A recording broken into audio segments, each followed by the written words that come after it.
Hi everyone, Unfiltered here. This is the Lenovo Legion R34w-30, an ultra-wide 34-inch curved gaming monitor with a 180Hz refresh rate and a response time of 5 milliseconds. Priced at around €300 or around that mark in dollars too, which puts it into the budget/mid range. But first, a gaming monitor usually sits in one place. But what if it isn't? What if you want to take this monitor with you while gaming with friends? Well, you're in luck because the stand it comes with is just so easy to detach with the press of a button. There's really no hassle here. There is no sharp edges on the bottom either, and it's got pads to avoid the metal from even touching your desk. I think the design of the stand looks awesome too. Very rugged, and once attached, you can also choose the preferred height easily with this stepless design.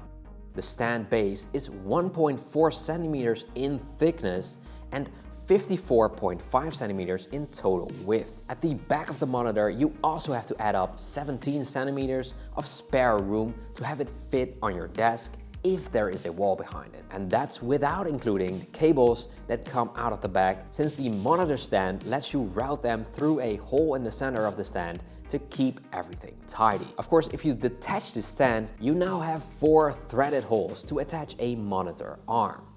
Now, the panel is of course a VA panel, and that's no surprise given the price and the fact that 84% of all VA panels are in fact curved. It's actually very rare to see a curved IPS panel, and the price is too low for it to be OLED. Now, what does that all mean in day-to-day use? Well, I think the blacks are really good on this panel, but what I found pretty annoying is the glare, because it's the matte type of glare here, and I much prefer the glossy one. Now, that too is uncommon for VA panels, so it should be in line of expectation. But I did want to point that out here, and that's pretty much the only thing I would be willing to spend money on to avoid. The blacks are great, like I said, and really you have to search very hard for the differences in color too. The OLED still wins on the blacks and the vibrancy of color, but that's all very subtle, I think. You can only notice that the blacks have a slight blue tint, which again is very subtle. Probably only noticeable side by side with an OLED panel. Now, if you're allergic to that, that might be a good reason to look at more expensive models, but I want to reassure you that it's not that big of a deal here. The curved panel has a 1500R rating, which means if you continued the curve, it would form a circle with a radius of 1.5 meters. The curve is very noticeable in practice. You really feel immersed in the game, as if the monitor is gently wrapping around you while you sit in front of it. The monitor also has a 180Hz refresh rate, but if you did not know yet, this is only achievable with a DisplayPort cable, and only if your computer or laptop supports it. My brand new Lenovo 7i5090 of course has a Thunderbolt port, so I can just use an USB-C to DisplayPort cable, but the HDMI port on there only supports 100Hz max. So keep that in mind. And also check whether or not you have enough ports on there if you usually use a dock. You also have to manually select the 180Hz or other refresh rates, so even with the DisplayPort cable, it won't be 180Hz by default. The 180Hz gaming experience is of course buttery smooth, and it all just works so well. I've been playing a lot of Dune Awakening lately, and man, I gotta tell you that the experience is just awesome. Of course, not all games support ultra-wide, but it didn't really bother me if cutscenes were still 16:9.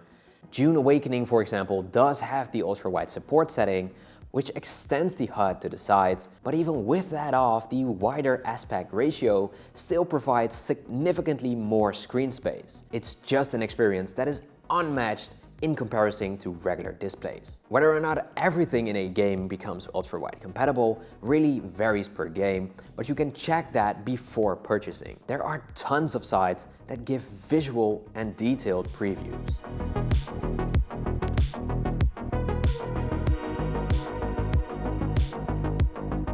Another thing you have to keep in mind when purchasing one of these is whether or not you intend to do other stuff on that monitor other than gaming.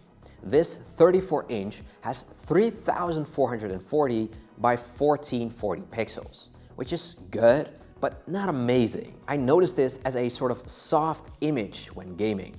Of course, this is all relatively speaking to gaming on a 4K monitor. Multitasking works well on this monitor. You will have two square spaces, which might be fine for some and annoying for others. I loved editing on this ultrawide, which once again offers a lot of space, but I did have issues with the colors on the VA panel. So if you do a lot of work like editing, color corrections, or photo editing, this might be less suited for that as an overall choice. But as this is mainly a gaming monitor, I love the experience it offers. The monitor does not come with a remote. It does have an OSD joystick to adjust the settings and turn on the monitor, which works great. The monitor does get a little bit warm in the center bottom edge, but that's really the only spot I've noticed that becomes a little bit more than just warm, but not hot, if that makes sense. Otherwise, it stays cool. At the back, you do have that 3.5 aux cable out for if you want to use a headset via the monitor, 2 HDMI ports and the display port, and of course the power as well. The monitor also has speakers built in, which aren't all that impressive, but it's still nice to have for certain situations. And there you have it. If you want to check out this monitor, be sure to click the link below. And for now, have an awesome day.